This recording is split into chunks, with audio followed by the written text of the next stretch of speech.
Sexually transmitted diseases are on the rise in the U.S., but effective treatment is on the decline. ABC7's Alix Redmonde joins us now with why that is and how it's affecting the Suncoast. Alex. Thanks, Haley.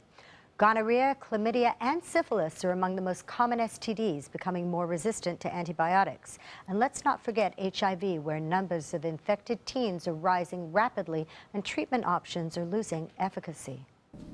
Kids are having sex at younger ages than they should be having. I think that they're not ready for it. 20-year-old Jessica Vincente says STDs are on the rise with teens because sex education isn't taught early enough. As soon as girls start getting their period, 11, 12 years old, that's when they should be learning about STDs, not when they're going to high school after the fact of them already having sex. The three most common forms of STDs, including gonorrhea, chlamydia, and syphilis, are becoming resistant to treatment, and the problem isn't limited to teens. One of my concerns are when clients come in to get tested for these diseases, we're giving them a prescription to get it filled. Taking the full dose of medication, including antibiotics, says Community AIDS Network's John Acevedo, is crucial. When they're taking prescriptions at home, they're not taking them completely, thus leaving them creating a resistance bug like we're seeing now, especially with gonorrhea. Because these STDs are becoming resistant to the antibiotics, it's almost as though we've turned the clock back in time. John Acevedo explains that education is paramount. One sexual act, you can contract an STD.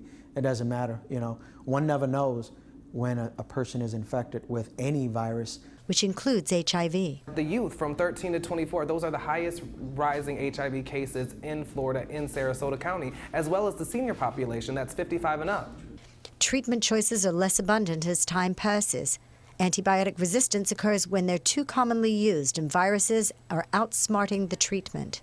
Vincente's solution? Kids should be informed. They tell you not to have sex, but I mean, if you're going to have sex, at least use a condom, use protection, use all the things that they give you. Because this is how many times it takes to contract an STD. The first time it can happen. According to the CDC, 30% of new gonorrhea infections each year are resistant to at least one drug, and HIV, the virus that causes acquired immune deficiency syndrome, even full-blown AIDS, is becoming resistant to existing treatments. So patients are running out of options.